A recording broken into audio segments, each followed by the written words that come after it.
So for this morning's talk, when I teach at a retreat, there's people from all different levels of understanding, achievements in meditation, from the very beginners to those who are already fully enlightened. Maybe anyone here? All the different levels, and so I have to sort of aim the talks at all levels, and every now and again give an easy talk, a deep talk, somewhere in between. But today I wanted to go over what the Buddha taught about the meditation, especially Anapanasati, the mindfulness of the breath. Again, it's another meditation talk. It's covering the same ground, but from a different angle. And every time that you cover the same ground, but from different angles, you get different perspectives, more understanding, and obviously a fuller map of the territory of meditation. But now, throughout this retreat, that's basically all we ever talk about, is just how to meditate. I don't like telling people about what they're going to find when they get to the end of that path, because that is just going on to beliefs. It's telling you how to find out for yourself, how to meditate, how to make the mind peaceful, how to make it still and clear, so you can see what's going on. So when I say I was been brainwashing you, yes, I have been brainwashing you, but not in the sense of putting in new ideas into your head, but just to take out all the old ideas, to literally wash you clean, so you can actually see things as they truly are, instead of having things being bent or distorted. So, when the Buddha taught meditation, the most popular type of meditation which he taught was the meditation on the breath. And for the last 2,500, 600 years, that is the meditation which most people do. That's the meditation which the Buddha did when he sat under a tree and became enlightened. And that's why we have meditation retreat centers in forests. So you've got lots and lots of trees to sit underneath, and one day you might become enlightened as well. If you don't actually sit under a tree because it's very uncomfortable being in the bush with all these insects crawling all over you and flies, we actually put a tree underneath you with the bamboo and the wood on the top of you. So that's just about like having a tree above you. So in one sense you are sitting under a tree with the wooden ceiling. So it works the same way to get you enlightened. And this particular tree you're standing under is air conditioned, so it's even easier to become enlightened. So, there was a meditation which the Buddha always recommended. And so I'm going to go through this, but point out some parts of it which you may not have heard before, aspects of it which will make it very clear what you're doing and why you're doing it. And most importantly is because it ties what I teach down to what the Buddha taught, so you never really think that, Ajahan Brahma is making this up by himself. It's not just changing anything, but it's just elaborating in modern language what's right there in the Buddha's teachings. Now in this Anapanasati Sutta, it starts off with a person just finds a nice quiet place to meditate in. And a quiet place is very necessary when you begin to meditate. Later on, you can meditate in very noisy places. The noisiest place I've ever meditated in, many, many, many years ago, the Burmese community were having a silent peace protest for the situation in Burma. I think that was the first of those student demonstrations where many students were massacred. And they decided to have like a Buddhist protest, so just to sit down on the street and meditate for a couple of hours. And so they asked me to come along, and it was meditated, no cushions, on the concrete pavement, and it was opposite a shop called Time Zone. That's where they have these games, and there's this music blasting out all the time, and the trucks and the cars going past, and people right in the middle of Perth, in Hay Street. And I thought, that's really great, because, see if you can really meditate in the middle of so much noise, in the middle of the city. So you can do that if you know how to do that, and that's where you don't disturb the noise. You just let the noise be. Just don't really be concerned with it. And because you're not concerned with it, not trying to get rid of it, not trying to control it, not getting angry at it, it soon vanishes and disappears. Whatever you are not really concerned about, whatever's not a problem, vanishes from your mind. The only reason it comes into your mind and stays there is because you think it's important. It's a problem, it's something to deal with. But you really realize, oh, you can't even deal with it, it's a waste of time, then it vanishes from your field of perception. It's very fascinating what comes into our mind and why. And sometimes that you can reflect on that. Somebody's having a conversation, why do I have to listen to it? It's got nothing to do with me at all. Now a crow starts doing its thing, and it's very sort of unpleasant. Why do I even bother listening to that crow? Nothing to do with me. Someone coughs. It's not my cough. Why do I have to listen to it? To bang the door, it's not my door. Why do I bother with it? And it's interesting, the reason why we bother with these things is because we really get involved, we try and control them, we try and make a problem out of them, and that's when they really obsess our mind. For those of you who still got problems with these things, thoughts in the mind, emotions in your body, sounds and heat or cold, all these irritating things of life, we really try hard to make this retreat centre irritation-free. We can have an aircon in here to make sure it's a nice temperature for you. You've got lovely beds, your own rooms, toilets and showers. But the one irritating thing which we can't do anything about is each one of you. So if you had this retreat centre all by yourself and no one else, then maybe you'll be irritation-free. But other people, they're always getting at you. So you can't make anything that perfect. So the simile I like to practice, I've already mentioned one simile, like being the lotus leaf. Whatever falls on it, perfume or urine, it just all falls off, leaving no residue. The other words is like the cinema. I wrote a little story in the Opening the Door of Your Heart book. It's a very brilliant little story. It's one of my best friends. Went to school together with him. And he told me he was going off into Jamaica many, many years ago, maybe 35 years ago now. And Jamaica has the highest murder rate in the whole world. It's a very, very violent country. So he went to one of the violent cities, up country in Jamaica. And with a friend, so he was reasonably safe. But one evening, after dinner, they went to a movie, and it was one of these drive-in movie theatres, which they used to have in the old days. It's a big screen, you go in the car there, and they put a little microphone thing on your window so you can get the soundtrack, and you see the movie on this big, huge screen.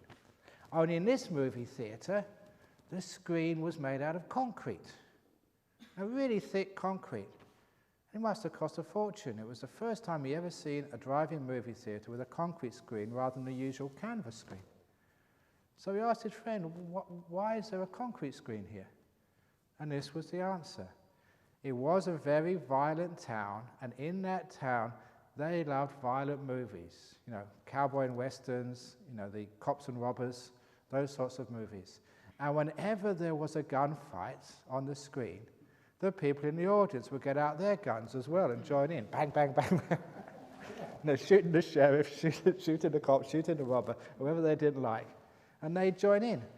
And they'd shot through so many canvas screens. The owner of this cinema, this is a wonderful true story, decided to build a concrete screen so all the patrons could go in there with their guns, and when they got interested and excited, they'd join in, bang, bang, and have a really good time. Interactive cinema at its best. And that was happening. But it just shows, why do you want to get involved in the movie? It's just a movie on the screen, that's all. You're just in the car or in the seat. What's the big deal? But do you get involved in the movies? They're creeping up, bang, bang, bang, bang, bang. And you get excited, and you love that. It's romantic. The boy meets the girl after so many difficulties, and they fall in love and live happily. Oh, isn't that sweet? You know what's going to happen in the end of these movies. No. But it's only a movie. Now, why do people in the audience cry during a movie? It's not a real thing. No one really gets killed. And it's not no one really falls in love. it's just acting. But we love to get involved in it. And that's the reason why that whatever's happening outside, it is none of your business, but we love getting involved. We love distracting ourselves. That's why that people, they like reading romance or thrillers. They like sort of seeing all of these soap operas on the TV. They like to get involved in things because they're afraid of peace and letting go. And that's one of the reasons why, whether it's hot, whether it's cold, whether it's quiet or whether it's noisy, we love getting involved so much that no matter how you devise this retreat center, if you make it absolutely perfect, you'll always find something to complain about. Why? Because you like complaining. It's an addiction to fault-finding. So after a while, we let go of that addiction to fault-finding. At least leave it alone. No, it's hot, that's good enough. It's cold, that's good enough. It's noisy, that's good enough. It's pretty good here. It could be better, but this is good enough for meditating. So, you made as much as best you can. Now sit down and relax, enjoy it. So you try and find a nice, reasonably quiet, comfortable place. And in this joint, there's many places you can meditate. If you really get hot today or the next day, go and sit in your shower and let the water sort of on or something. Sort of keep yourself cool. Put a wet cloth over you or whatever. So whatever you want to do, there's so many places you can meditate in this retreat center. So many things you can do this. So be adaptable, be resourceful. And once you find that quiet, reasonable place, you sit down comfortably. The posture begins with Anapanasati. And you don't have to sit in full lotus. You don't have to have your back straight, as I was saying the other day. However, there is one very important part of your posture, the one which is very crucial to get into deep meditation or not. And it doesn't really matter where you put your hands, Tibetan style, Thai style, or on your head like at school, I don't know where you put your hands. But the most important part of your posture is what's happening right under your nose, your mouth posture. Because sometimes I've opened my eyes during this meditation retreat, and I've seen people with bad mouth posture. Gritting their teeth, being upset. So the correct mouth posture for meditation is a smile. Turn the corners upwards. People put a lot of effort training their legs to sit in full lotus, training their back to be straight, training this. But the one thing you should be training yourself in with mouth posture for meditation. And it really does make a difference. The rest of the stuff is a waste of time. It doesn't matter where you put your legs or where your back is. But your mouth, yes. Because if your mouth is showing signs of suffering, pain, frustration, it shows you what your mind is doing. No way can you get deep meditation that way. And sometimes all you need to do is deliberately make your mouth smile. If you can't make a smile, fake one. And you do that, and this is actually a very good little technique. You're getting nowhere in meditation, or you get blocked somewhere. Take your attention away from whatever object you're focusing on and put it onto your mouth. Turn the corners upwards. Little smile. And you find that will be a trigger of happiness, piti, sukha, inside the mind. It will brighten the mind up. And from that you can often just go into very deep meditation. Because when the mouth smiles, it brings the corresponding sense of joy to the mind. So when the face smiles, the mind also smiles as well. And it works. So try that posture. And it's out of compassion for me, the other monks and nuns who have to face you all day. Sometimes it's so depressing I go back and want to kill myself. See? No, I don't. But anyhow, so that's the posture, finding a nice quiet place. The next thing it says in Anapanasati is, they say this word, setting up mindfulness in front of you. And that has been so confusing to so many people for so many centuries or years. And one of the reasons is because a lot of people don't know the Pali, and they just translate it. And In front of you does not mean in front of your nose or in front of your mouth or in front of anywhere. It is like the idiom. It means giving it importance, giving it priority. That's actually what the word priority means. A prior is someone who stands in front. So yes, spatially, the symbol is you put it in front. But that is a metaphor for making it the most important, the first on the list, the top priority, the number one thing to do, to establish mindfulness straight away, before you start watching your breathing. And I think that you've all got that point, because I made that point very early on in this retreat. Even before you start trying to watch the breath, make sure you're mindful first of all. Otherwise, you try and watch the breath and you just don't have the tools. The skill has not been developed yet to watch the breath. It's just like an athlete has to warm up before they start the game, the contest. And so this is actually warming up the mindfulness. And how do you do that? Again, present moment awareness and silence. Because that's really what mindfulness means. Basic mindfulness. You're here. Because if you're thinking of the past and if you're thinking of the future, you're not here. You're not aware. You don't know what's going on. And that's one of the reasons why people could fall into manholes, they can trip over. They're not really where they are and what they're doing. They're somewhere else. So you're right here with what you're doing. Present moment awareness, mindfulness. And also the silence of the mind. Then you're aware of what's going on, rather than aware of the description of what's going on. You're aware of the reality of now, rather than all the labels of now. And the labels can be very, very deceiving. So we're aware right now what's going on with silence. And it is worthwhile spending a lot of time in preparation. Building this retreat center, most of the work was actually leveling the ground and putting the foundations and the slabs up. The rest of the stuff, once you've got the foundations, and the foundations are very strong, the rest is reasonably quick. But those foundations are crucial to any building.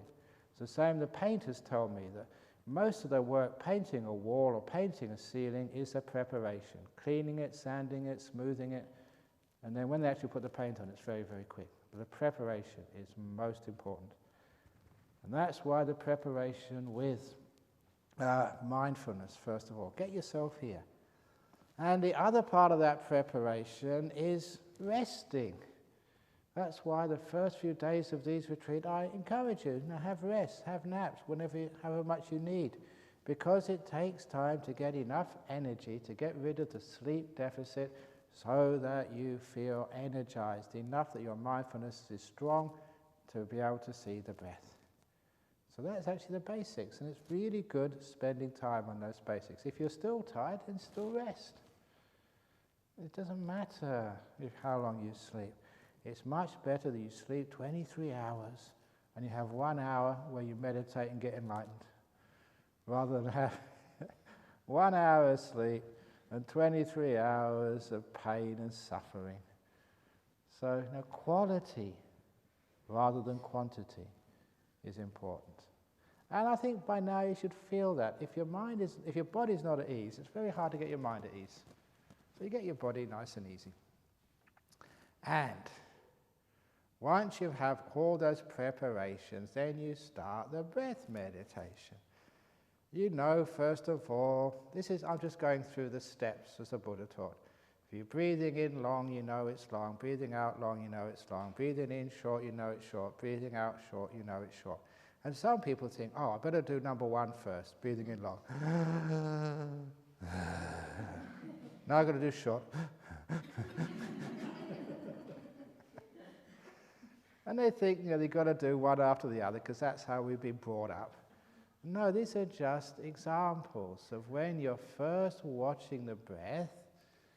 Just watching the breath go in and out sometimes is not enough to interest the mind. So you've got to add something else just to make it a little bit more interesting and fascinating so the mind can actually watch it without wandering off. So in and out is not enough. So you can just see how long it is or how short it is. You don't have to do one or the other. It can be in the middle, not long, not short. It could be a tiny bit more long than short. It can be 72% long, and only 28, whatever it is. So it just gives you something to watch. And this is where there's many alternatives to those two stages of anapanasati. It doesn't have to be long or short. This is where you can start doing the mantras with the breath, words which you say along with the breath, just to give your mind something to hold on to, a hook to attach to the breath for the time being. Little mantras, like in Thailand, they use a Buddha mantra, breathing in Bud, breathing out Tol, because to them that was a very powerful word. And I say here, for Westerners, that doesn't usually work because you haven't got the same sort of cultural feeling for the word Buddha. So for the Westerners, I've already mentioned the favorite mantra for breathing in with a word. You breathe in and you say, shut. Yeah, breathe out, up. Shut. Because it reminds you to be quiet. Or the other one which I mentioned to you, breathing in, you can say breathe in peace, breathe out letting go. Breathe in peace, breathe out let go. Now those actually help, because they just make it slightly more complicated, give you a little bit more thing to occupy your mind. And for a Westerner, or person brought up in Western countries, peace is a very beautiful meaning. So you breathe in peace, and that's really important to you. That's valuable, so it's very easy for the mind to actually focus on that, breathing in peace. That's great. And letting go is also really important. Because the air is being exhaled, the breathing out, let go, it fits. Breathing in peace, breathing out, letting go. That's very beautiful. Other alternatives, for those of you who are environmentally sensitive, you can imagine that the air which you're breathing in is a gift from all that is green in our environment, because that's where most of the oxygen comes from the plants, from the trees, from the grasses. So you breathe in a gift from nature, oxygen, and you breathe out carbon dioxide, which is your gift back to all that's green in this forest, what they need to survive. So your breath is connecting you with all that's green and alive in this forest where we're meditating. Breathing in a gift from the trees. Breathing out my gift to the flowers. That can be quite nice. It just adds that tiny little bit of extra to the breath, just to make it interesting at this beginning stage of meditation. If that doesn't work, for those of you who are scientists, accountants, mathematicians, you can count the breath. So counting the breath, there's so many different ways to count the breathing. For those of you who want to try this method, because remember I did maths at Cambridge, so I always complicate things when it comes to maths. So, I breathe in, I note 1, out 1, in 2, 2, 3, 3. Natural breaths, however long or short they want to be. 4, 4, 5, 5, 6, 6, 7, 7, 8, 8. Breathing in 9, out 9. I stop at 9. Then I start at 1 again. Breathing in 1, out 1, in 2, out 2. It's amazing how many people pay attention when I'm doing this, because it's nice and complicated. At large, you've got something complicated to do. Breathing in 3, out 3, 4, 4, 5, 5, 6, 6, 7, 7. Breathing in 8, breathing out 8. I only go to 8 this time. Then I start again at 1, breathing in 1, out 1, in 2, out 2, 3, 3, 4, 4, 5, 5, 6, 6, to 7. You've got it already now. In 1, out 1, 2, 2, 3, 3, 4, 4, 5, 5, in 6, out 6. In 1, out 1, in 2, out 2, 3, 3, 4, 4, 5. In 1, out 1, in 2, out 2, in 3, out 3, in 4, out 4. In 1, out 1, in 2, out 2, in 3, out 3. In 1, out 1, in 2, out 2, in 1, out 1. Finished. One whole cycle of 45 breaths. And it gives you something to do. I know you're not supposed to be doing something, at least you're doing something which is half useful. Only half useful. But it gets you in contact with the breath and gives you something to do and something to play with. Now, if you try that, that will actually show you how mindful you are. Because what will usually happen, especially if you try doing that first thing in the morning, is you find yourself saying, 'cause this is what happened to me when I started doing this, breathing out 17, breathing out 17, breathing in 18, out, I've lost it. I forgot to stop. Or breathing out 6, breathing out, what number am I in? Because it takes a lot of awareness to actually know where you are, know what number you're supposed to be doing and going up to. It just makes it a little bit more interesting, gives you something more to do. But please don't do that for too long, because it just gives you a headache after a while, counting all day. So just a little bit is enough. Just enough to get you in contact with your breath. And once you can just notice the breath go in, go out, and it doesn't disappear. In other words, you've got enough stability, you can watch your breath, maybe for 100 breaths or 150 breaths, and you don't really lose any. You don't go wandering off all over the place and wondering where you've been. You've got the breath. That's those first 2 stages of Anapanasati. You're focusing. But remember, focusing never works by force because you can't maintain it. Focusing is like resting the breath in your hand, like resting a flower in your hand. If you hold it too tight, you crush it. If it's too loose, it falls away. So just that right amount of effort, just so you can hold the breath. Now, sometimes people want to put a little bit of effort into your meditation. It's best not to, but if you want to, you can at the beginning. It's not so crucial at the beginning of the meditation to put some effort in, to try. But don't go on too long. Loosen off the effort as soon as possible. So yeah, you're holding on to the breath, but then loosen off as soon as you can. And you'll find that the more you let go, the easier it is to hold the breath. It just stays there. And once it stays there, once you have the breath as your focus, you can have many other things in your mind at the same time, but the breath is at the center of your field of attention. And this is where I come to the TV simile. When you watch your TV at home, in the old days when I used to watch a TV, it was a box rather than just a flat screen.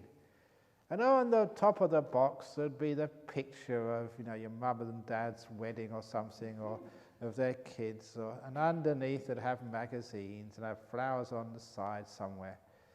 And one thing I remembered, when I watched that TV, when it was first turned on, I could see the photo on top of the TV. I could see the magazines underneath. But after a minute or two, I could not see the photo on top, nor the magazines underneath anymore. I couldn't even see the edges of the screen. I didn't know whether it was a square screen, or a round screen, or a diamond screen. Those of you who want to get some money and make a small fortune, why not have weird TV screens? Not rectangular, because everyone's got those. How about circular TV screens? Designer TV screens. Have you ever seen a circular TV screen in the shop? Because it's new, it'll become fashionable, and you can make a fortune that way. How about a triangular TV screen? For the Jewish community, a Star of David TV screen. That'll be really popular. Why not? Because actually it won't make any difference. Once that TV screen is turned on, you won't recognize the edges or its shape. You just go right into the center of that TV screen. So next time you watch a TV, notice that. When it's not turned on, you can see the edges and beyond the edges, but once it's turned on, you go right into the center of that TV screen, you can't see any edges anymore. Because you can't see any edges, just like when you're watching me, you can't see any edges, can you, to that screen? And that's what happens when you watch a movie or a TV documentary. It's exactly the same experience. That gives it the sense of authenticity. There's no boundary on it, on the TV, once you get into it. There's no boundary on real life. There's no frame. And that gives it the authenticity. Now, the reason I say that is because that's what happens when you start watching the breath. When you start watching the breath, you can see the breath. You can also see these other things, the photo on top, the magazine's underneath, the feelings in the body, the sounds, the heat, the cold, all these other distractions, they're there. Now you don't need to get rid of those distractions. All you need to do is keep the center with the breath, or rather keep the breath in the center. So the breath's in the center, the sound, but sound's over here somewhere. It's hot, but the heat's over there somewhere. The middle is the breathing. Because what happens if there's a sound or feeling, an ache in the body, and if that is the problem, that takes center screen for you. And then the breath falls off the edge. But if you keep the breath in the center, you can have the sound, the heat, the noise, whatever, but keep the breath in the center there.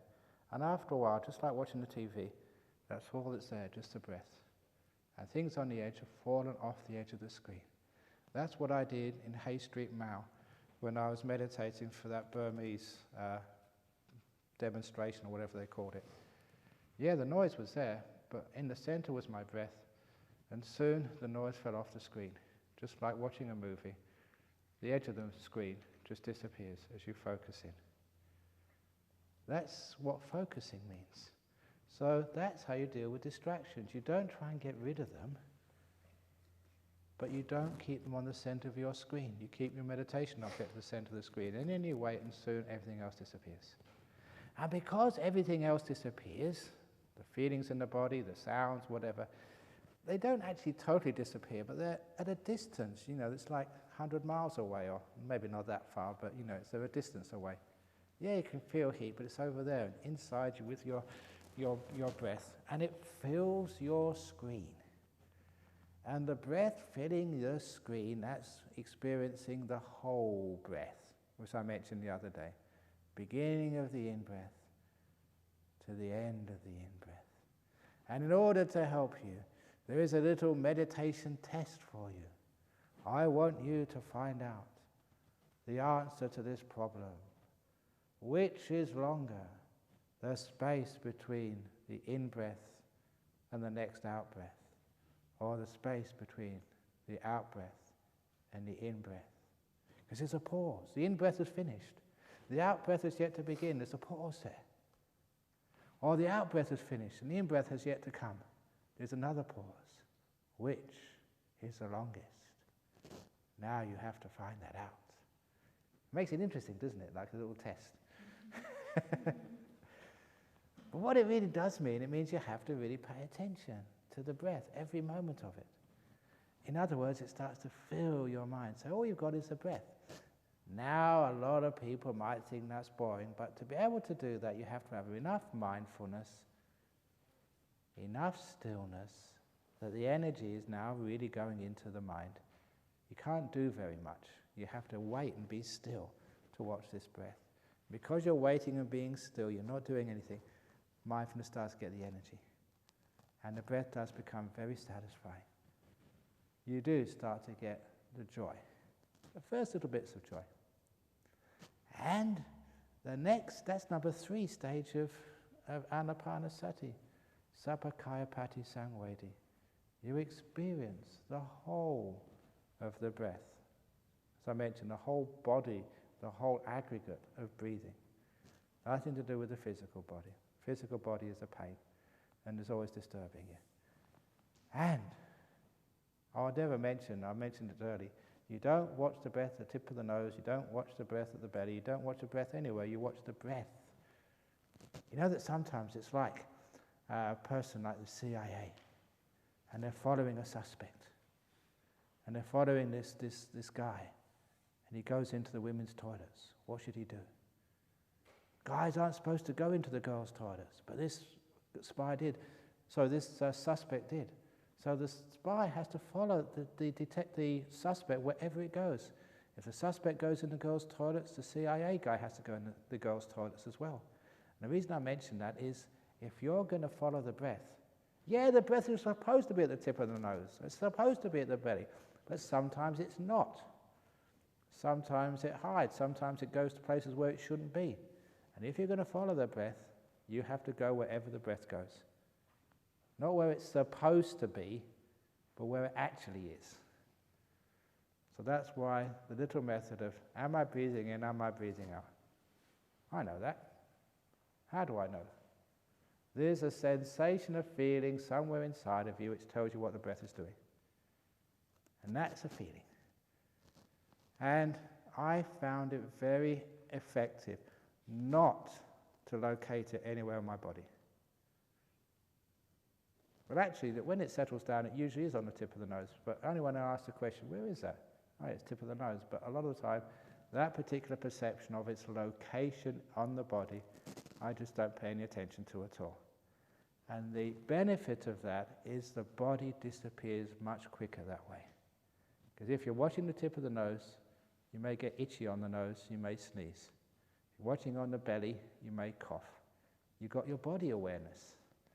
And the idea here is to let go of the body so it can disappear, so you can have a bit of freedom and peace. So you're watching the whole of this breath going in and going out. Now the next stage is that you calm that breath down. How do you do that? You achieve that next stage, stage 4, by not doing anything. If you try to calm things down, it gets more agitated. You leave it alone and it calms down by itself. That's a classic of how do I calm down the water in this cup.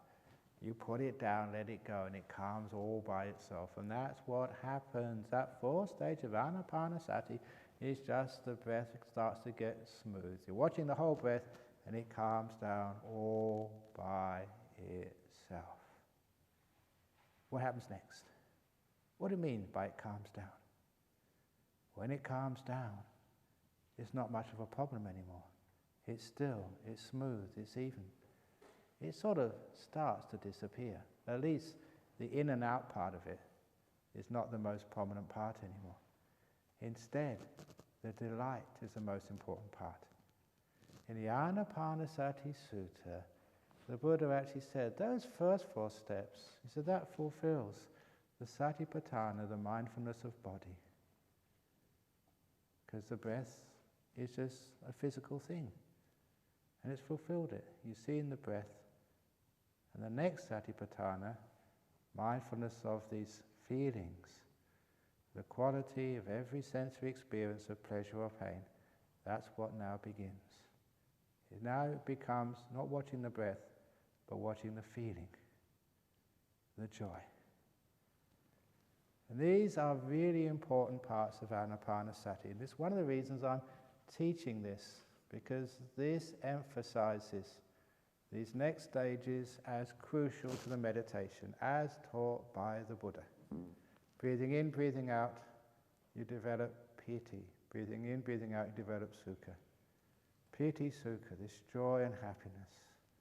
What I just call the delightful breath. This is where you calm the breath down, and it becomes just so delightful. The in and out part of it is just not really important anymore. It's just so delightful. Oh, it's just so nice. That becomes a prominent object of your meditation. When people ask, what are you watching? Well, I'm watching the breath, but what I'm really watching is the delight of the breath. You're enjoying yourself. The piti, the sukha, is what is filling your mind.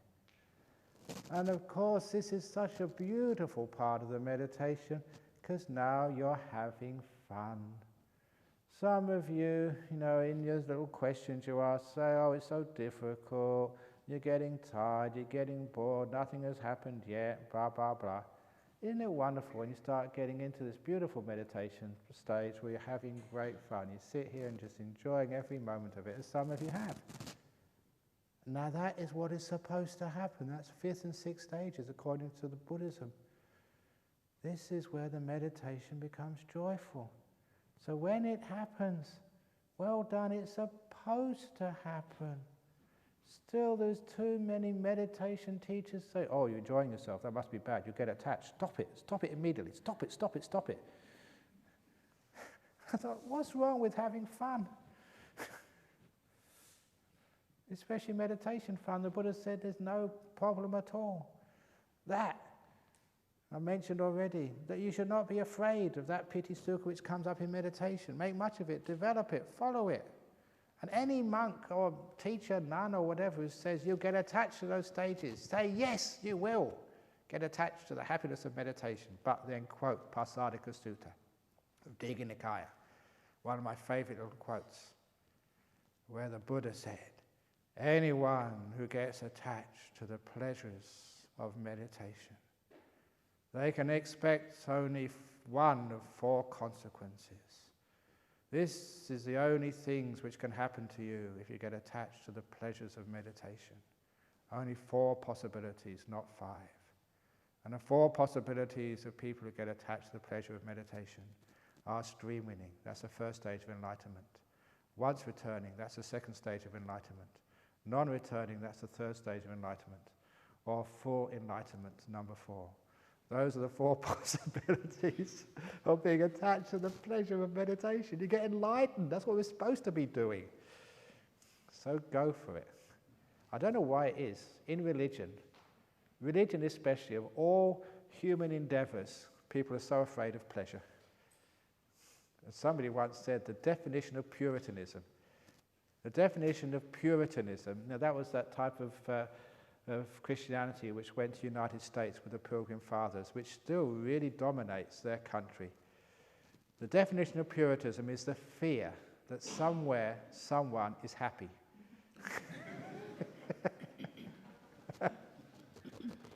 That's brilliant. So you can be happy in meditation. And, little piece of evidence number 2. I'm just quoting Buddhism now. These are my favorite quotes, so you've heard them before. Dhammacettiya Sutta, the monuments to the Dhamma. That's where the King Pasenadi, one of the chief disciples of the Buddha, just before he passed away, he went to see the Buddha in the Jeta Grove Monastery, the Jetavana Monastery. And he went into the Buddha's hut, bowed on his feet, he actually started kissing his feet. Now the king kissing the feet of a monk. So please don't you try and do that, because I wouldn't if I was you. I did have a shower this morning, but I do not wear my shoes when I'm walking up and down this place, so please don't do that. You might catch something very bad. But the king didn't mind. He was kissing the Buddha's feet. And the Buddha said, what the heck are you doing, king? And he said something like, I just love coming to see you. And I just love this monastery. This has been my great joy. Because my city is just within walking distance of the Jetavana Monastery, and I've got this great teacher, the Buddha, and I love you so much. And I love coming to this monastery. And the Buddha said, why do you love coming to this monastery? And that's where this king said, it's written down in these ancient sutras, because when I come into this monastery, all the monks are happy and smiling. And the Buddha said, yes, that's what's supposed to happen when your meditation starts to progress, when you start to get insights. You're supposed to be happy and smiling, great king. And I love that, because it actually showed what happens when meditation starts to work. You become happy and smiley. That's why when people come in interview and say, I've just got fourth jhana, I've just got stream winning, I just don't believe a word of it. I just look for their face. And if they've got this big smile on their face, okay, yeah, maybe you've got it. If there's not that bliss and that happiness there, you haven't got the deep meditation, you haven't got the insights yet. And that's actually straight from the word of the Buddha. So in this stage, you're developing that joy and happiness. Now do you understand why I teach like I do? I'm encouraging that joy. Sadhu, sadhu, sadhu, the 3 stupid sadhus, which I keep doing. I'm trying to develop that piti sukha, make it fun and happy for you.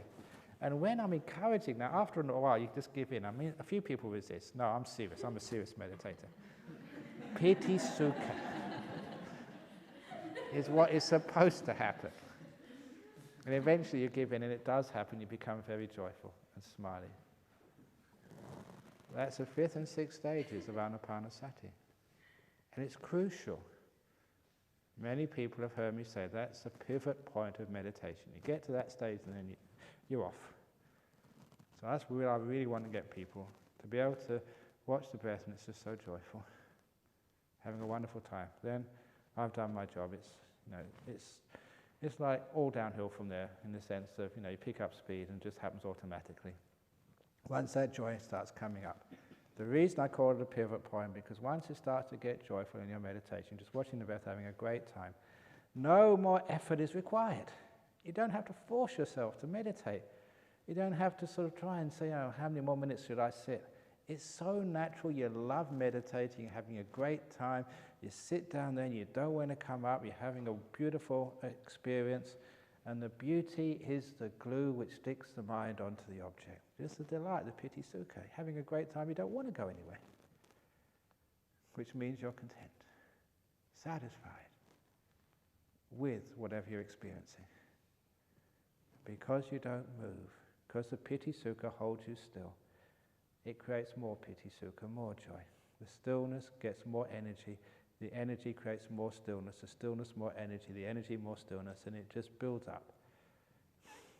And that's where you get the great meditations from. So, you get the piti sukha coming up, and then the next stage is actually to experience this whole, they call it, this interesting point, a chitta sankhara, which is a mind-made thing. This is a mind-made bliss. It's not bliss coming from outside, it's coming from within the mind, from stillness of the mind. Mentioned that earlier on. When you're still, the energy goes into the knower, that part of the mind is energized. That's where you experience the chitta sankhara, the mind-made happiness. And then it all calms down.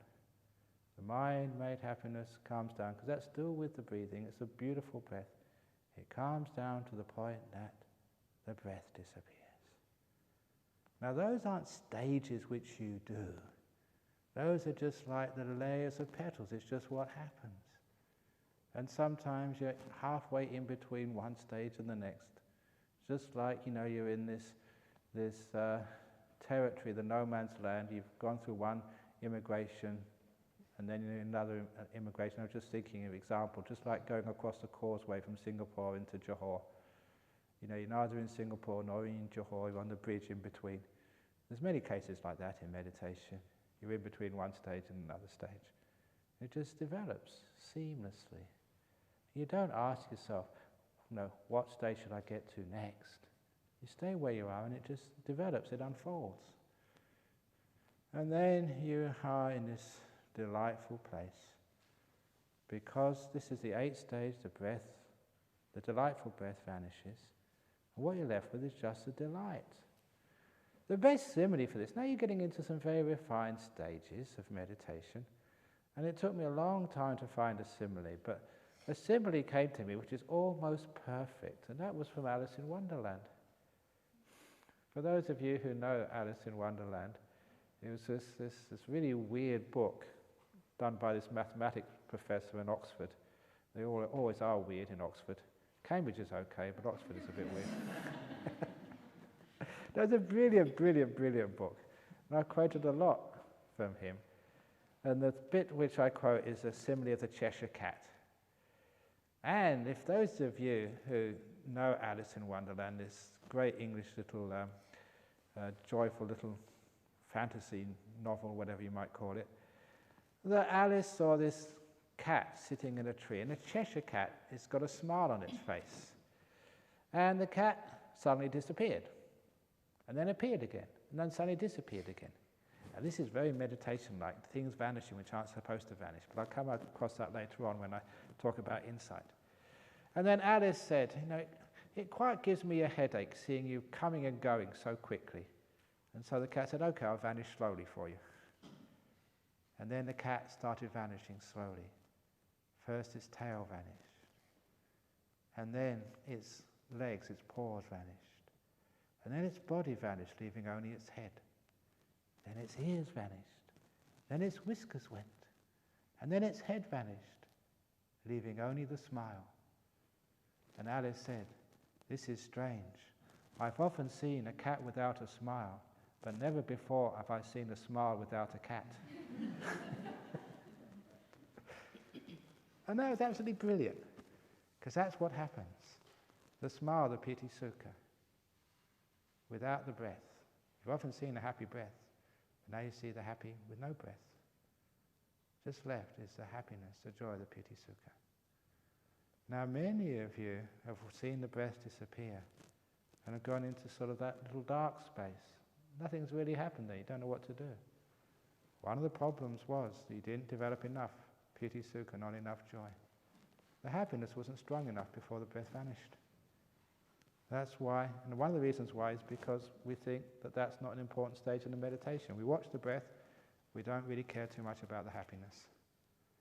And I'm coming up and saying, no, the happiness is more important than the breath at this stage. So develop the joy in meditation, get into it. It's very difficult for Westerners to do this because you are afraid of happiness, afraid of joy. There's a sense of you're emotionally out of control when you get that happiness. Some of you, not just one of you, a few of you have had uncontrollable crying on this retreat. What the heck is wrong with that? You're afraid of it because you're out of control. Brilliant! It's about time you let go and stop controlling this world and controlling yourself and controlling your emotions. Let it come, for goodness sake. And even the happiness we're afraid of, because it's powerful and we didn't make it. It's not ours, it's out of control, it just happens. And that is scary. Weird, you know, we're much more used and comfortable with suffering and pain and disappointment and frustration. We know that because we've had much experience of it. When it comes to happiness, that's a bit weird. Especially really nice, intense happiness. How many times you've been happy and either sort of been afraid it's going to go, so you control it and it all vanishes? Or how many times you've been happy and been too excited, it all vanishes? How many times have you had happiness and blown it, destroyed it? Why? Because we're afraid. It's marvelous at this stage. You overcome that fear, you just let happiness be. It's a wonderful thing to have that confidence, or be told it's all right to be happy. That's why I've also given not just crying licenses, happiness licenses as well. I gave one out just the other day to one of the people who comes to the monastery. I gave him a happiness license. I allow you to be happy for any reason, or for no reason, at any time, at any place. Signed, Ajahan Brahm.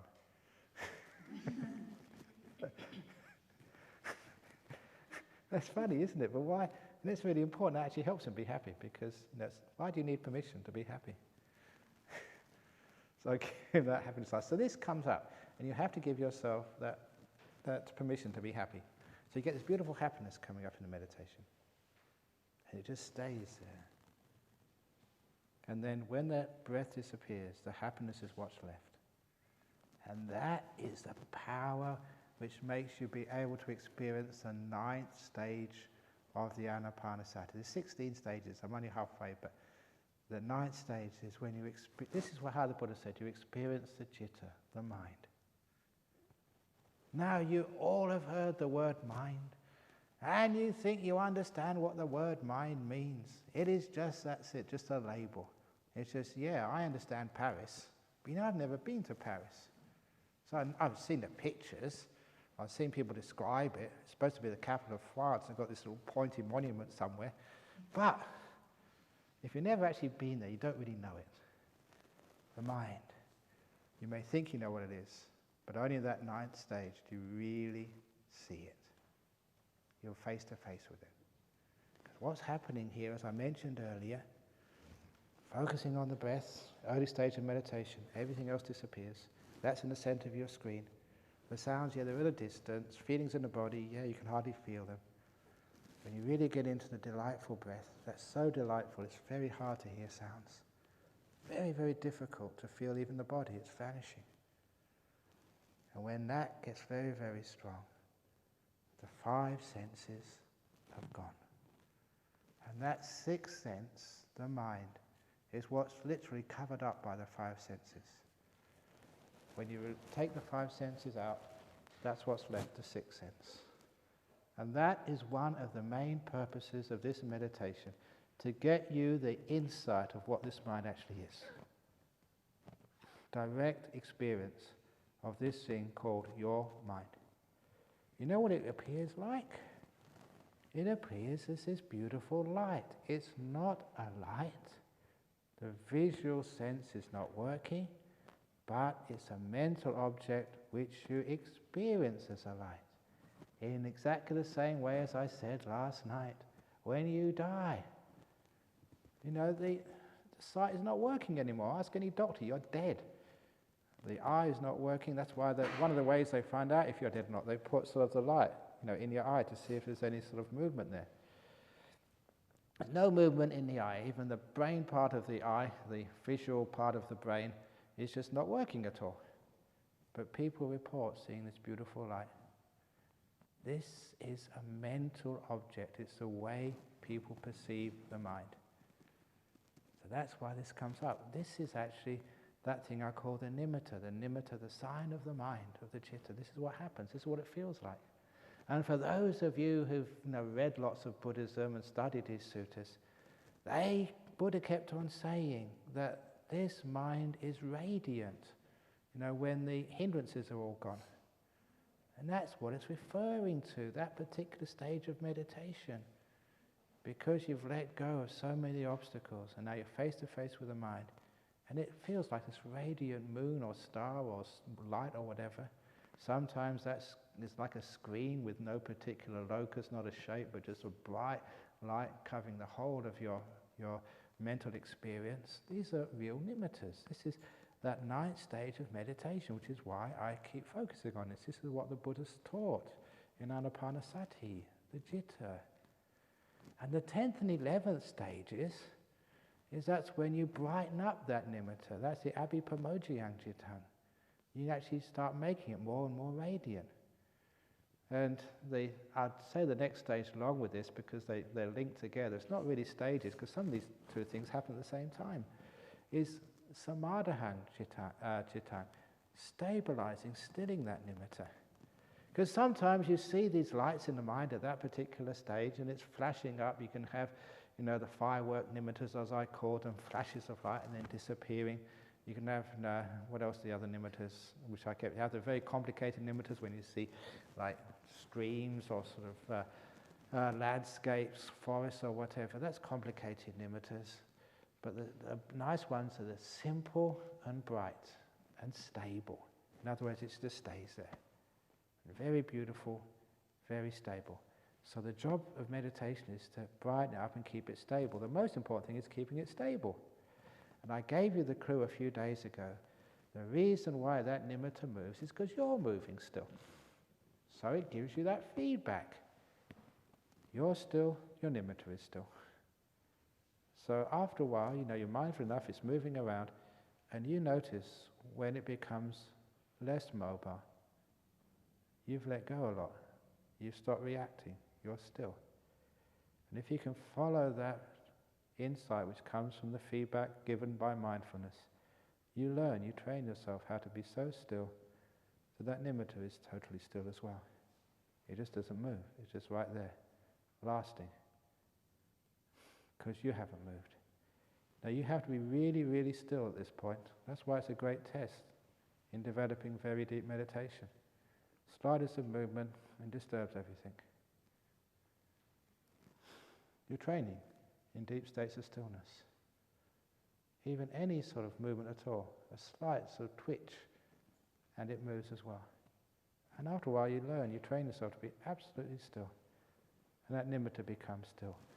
That is the best way of brightening it up, because it's totally still, and I mean really still. That's when energy really starts flowing into that nimitta, into that image in your mind, and it gets incredibly bright. Remember, when the energy is not being wasted doing things, it goes into knowing. And that nimitta becomes incredibly, incredibly bright. Was it recently someone said they thought they were going to go blind? And I just laughed. I remember that experience. Sometimes so incredibly bright, you think, you just can't stand that such bright. That's like staring at the sun, but sun at noon, really, really bright. But your mind, this is a mental image. It's nothing to do with the visual eye. You can take anything. You just keep on going. You don't go blind. The mind gets incredibly happy and blissful.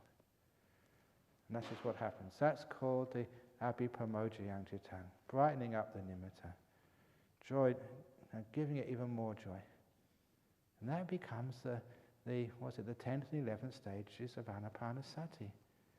They say the 5th to the 8th stage, the Buddha said, that's completing the second Satipatthana on Vedana, on the sort of happiness, pleasure part of Satipatthana. And the last 3 stages, 9th, 10th and 11th, getting up the nimitta, brightening it up, stabilizing, that is the Chitta Satipatthana. Now this is what the Buddha said, then now you've actually got the Chitta, the mind. And that's that 3rd Satipatthana you're practicing. Because you've got the mind right in front of you, that's what you're dealing with. That is that nimitta, it's the mind, the Chitta. So, when you've got that mind there and you've got the Chitta there, it's bright, and soon you feel, the usual experience is you feel yourself falling into that nimitta, that beautiful light, or it embracing you. Now your mind is totally free from the 5 senses. Before, yeah, it was powerful, but maybe sounds could just about come through, but now no longer. And what is left now is the sheer bliss of this. That is the object of your meditation in the jhanas. The first jhana, now you really are blissed out. What I keep on saying, the bliss better than sex. But as one meditator said, he said, you are disparaging jhana by calling it a bliss better than sex. It's much better than that. It's way beyond that type of league of pleasure. And he's got a good point. But you've got to relate it to pleasures which people have experienced. This is the biggest pleasure of your many lives. So just saying that, it makes it incredibly enticing. And I do that on purpose. To say, yeah, it's well worth experiencing. Blows you away that such pleasure could exist. But it's not just for the sake of pleasure, but that's a pretty good thing to do. Why not? What's wrong with having fun? If you're going to have fun big time. If it's available, why not? So this is on the menu for this retreat. First jhana, second jhana, third jhana, fourth jhana. So why not some? Yeah, I'll have some of that, please. So this is what actually happens. And when you come out of those jhanas, then you've got the 13th, 14th, 15th, oh, that's right, I didn't mention the 12th stage of the Anapanasati with Mochayangchitang. That means freeing the mind, liberating it, and that is always a simile for the jhanas. The 12th stage of Anapanasati is doing jhanas. The 8 Vimokas, that's the word Vimochayang, same thing. And then when you come out of it, you have the last 4, the reflections of Anapanasati, reflecting on anicca, reflecting on viraga, nirodha and patinissagga. I use the Pali words because the English words are quite inadequate. Anicca, people always think that means impermanence, but that doesn't really get to the heart of things. Anicca, the learning Pali myself, especially learning Pali, this is the language of those suttas, anicca is a Pali word, learning it from the Vinaya, it's a very, very good place to start, the Vinaya, the monk's rules, because it put these words down in ordinary worldly usage, rather than metaphysics. This had a word, a meaning which everybody knew. Its opposite is nicca. Nicca means regular. So we have a nicca talk every morning at 8 o'clock. It's a regular talk. We have lunch, it's nicca at 11 o'clock. The sun comes up early in the morning, it's nicca, it's regular. Something you can rely upon. It's always there, it always happens. And anicca is irregular. Something which should be there, but it's not. Something which was always coming, and now is not. So much deeper than just rise and fall. As I'm going to mention later on, it is like you watch the waves on the lake go up and go down, rise and fall, and then you're watching those waves go up and down, rise and fall, and then you see the lake disappear. with all the land and the mountains and the sky around it, that goes too. Now that's anicca. Things which aren't supposed to go, disappearing. That's the anicca. And that's what you reflect. There are things in those jhanas which you've just come out of, have vanished, which shouldn't vanish, which have always been there, but now they're no longer there. Number one, the ache and irritation of a body. Look, I have to keep moving these days. My body is an irritation, and it's always there. Even when I'm asleep, I have to turn her over, because it's always irritating. Now, it's gone. It's anicca. Hooray, I'm free in the jhanas. Me, Ajahan Brahm, is always here. I wake up and there I am again. In the jhanas, it's gone. Where's he gone? I don't know where he's gone. What's happened? Free, that's anicca. These are the things which actually vanish. So that's what we're talking about. And this is as clear as the nose on your face looking in a mirror when you come out of the jhanas. Something has vanished. So anicca is vanishing. Viraga is the fading away of things, disappearing. That's why the latest book which I published was The Art of Disappearing. The art of viraga. Things vanishing, fading away, disappearing. All your suffering, vanishing. All of the pain, vanishing. The whole world, disappearing. That's freaky. When you get into it, it's great fun. And of course, after viraga, nirodha, it ceased. It's gone. Nothing left. Total emptiness. Cessation. That is the scariest thing of all. You mean it all ends? I'm going to get a little poster, a little board on the end of a stick, and I'm going to walk around this retreat center with the placard, the end is nigh. Nirodha is coming. Cessation. This is the end of the world. It was right, 2012. It is the end of the world. For everybody who gets enlightened on this retreat.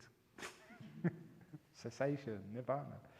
And lastly, patinissagga is like abandoning things. You know, like, we do get attached to things, we keep picking things up. But then you learn how to let go of things, to throw them away. Many of you came on this retreat with so much baggage. Please leave it here. Don't take it home with you. All of those pain of the past, all those difficulties, sicknesses, anger, guilt, grief. Please leave it here. Maybe we can actually, Daniel, can we get two big dustbins? Put grief, anger, guilt. How many dustbins we need? There's actually a lot of problems, is there? And so when you leave, you can put it in the and we'll just take it down the dump afterwards. Throwing things away. Those are the 12 stages of Anapanasati. That's actually how it works. And that's how why I teach this way. That's how the Buddha taught it. That's how it works. And the most important reason I said this today was to focus on that happiness and joy part of the meditation. 5th, 6th, 7th, 8th stages of meditation. Please develop the happiness. Generate it, cultivate it. When it comes, just don't throw it away as if it's something worthless or an obstacle. Cultivate it. During the day, if you feel like laughing, laugh. Smile, smile. Just if you feel like dancing and jumping up and down and singing, do it. Develop the happiness. Have confidence with your emotions, especially the positive ones. And then you find it's very easy to get into very powerful meditations. One of the big obstacles is we're afraid of the happiness. That's why people don't get as much jhana as they should. Go for it. Bliss hour. You have a license issued by the Buddha. Any questions about the talk now? Yeah. I feel one big obstacle is not believing that you can do it. So Ah. do you actually notice You say one of the big obstacles is believing I can't do it. And you know that was one of the reasons why not many monks taught jhanas. Because they thought, lay people, you can't do it. You're only a woman. Woman can't get jhanas. It was disgusting. You know what you heard from some monks. And no, so, being a rebel, I'm a rebel in many areas, as you know, Irene. When I was young, I always wanted to be a heretic. There's something really attractive to that. But anyway, so it's a question of why not? So I was one of the first ones to start teaching jhanas, as you know. I thought, let's give it a try, see if people can do it. And you know, Irene, women can. They do. Many lay people have got jhanas. So, yes. To paraphrase Obama, yes, we can. You do it. So, you know me, I don't tell porcupines, except in jokes, but this is not a joke. That lay people do get jhanas. Big ones too. So they do it. So it can be done, and you can do it. So do you keep telling yourself you can, or do you just notice the block? It's me, it's my job. I've got to market it and convince you, yes, you can. And I've just tried that by just saying other people have exactly the same as you. In the time of the Buddha, you read all these people were getting jhanas. What's the difference between then and now? No difference. Yes, you can. Go for it. And many people do it. But of course, if you say, I can't, that's the biggest obstacle. If you can't, then you won't. You can, then you will. It's only a matter of time. And people do get jhanas on these retreats. I give many examples of that. I already told that one example of that Malaysian lady. End of the retreat. Totally gave up. No way, not even close to a jhana. And just an hour to kill. So I just go meditate, nothing to do. And her attitude was perfect then. Not expecting anything. Not trying, not doing anything. At last, she did what she was supposed to be doing. And she let go.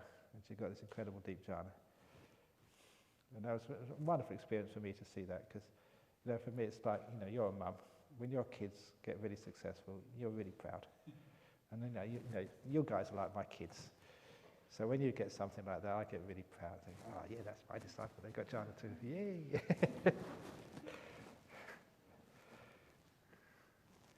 So yeah, yes you can. And now, of course, having convinced you can, this is how you do it. Give you all the tricks. Let go. Put it down. Become still all by itself. You just sit there waiting. And don't be afraid. Many of you get to stages and you get afraid, you don't want to go further because you're afraid of losing control.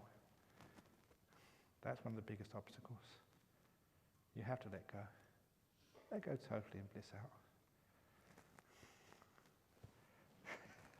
Very stupid. Why we just keep attaching to suffering? Any other questions or comments? Yeah? How does equanimous and joy relate? Because equanimous I thought you don't like or dislike or... No, equanimous means you're at peace being blissed out. You're totally at ease being blissed out. You're equanimous to bliss. So if bliss comes, great. But the equanimity usually comes to the after. And even equanimity, the Buddha actually said it's the bliss of equanimity. It's a different type of bliss. It was so still, it's just so incredibly profound bliss. It's a very good point, because maybe one day I'll give a talk on those jhanas, but the difference between the first, second, third, fourth jhanas and the immaterial states is just a different flavour of bliss. Just like you've got chocolate ice cream, vanilla ice cream, strawberry, coffee ice cream. There's different flavours of bliss. And as you get into these jhanas, you just realise how little people understand pleasure. And you're becoming what is it, the expert on pleasure as a monk. It's weird, isn't it? Because people think monks have no fun. Just little do they realize. We have so much fun. But understand the different types of blisses available to humanity, to the mind. And every bliss becomes just look, when you get into a first jhana, you think you're God, you think that's the essence, you think that's Nibbana. There's no bliss higher than that. It's incredible, it's intense. That's why that when Christians, and there seems to be a few Christians got that first jhana, they thought that as union with God. Just pure love. The end. You can't get more than that. And that sometimes if you get first jhana, you think, wow, this is incredible, this is it. And then you get second jhana, you find, wow, there's a peak even higher than that. There's a bliss even higher than bliss.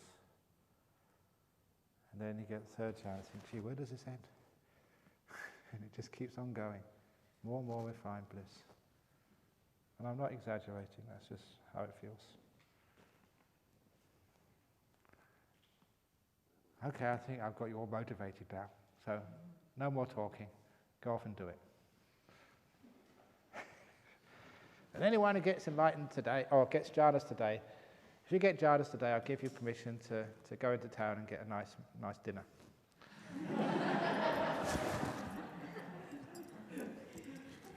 That'll be your prize.